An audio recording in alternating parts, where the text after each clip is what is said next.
Hello guys, today I'm gonna be teaching you guys, giving you just a guide on how to replace the expansion valve of Nissan Rougue car. As you can see right now, we have a lot of serious work which we're doing on this very car here to actually replace the evaporator. So if you have yours, I think you're gonna actually bump into this someday.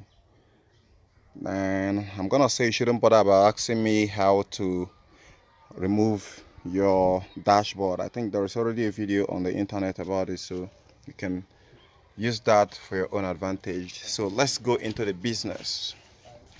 Now over here,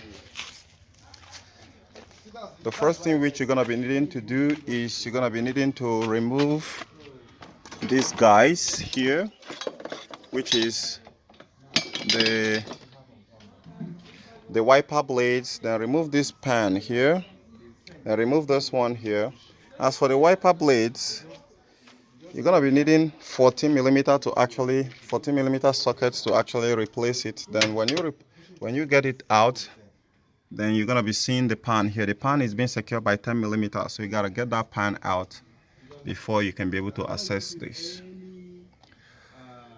So I think this should help you, because if you don't remove that pan, you can't remove this. This is a lot of work to remove before removing this one here.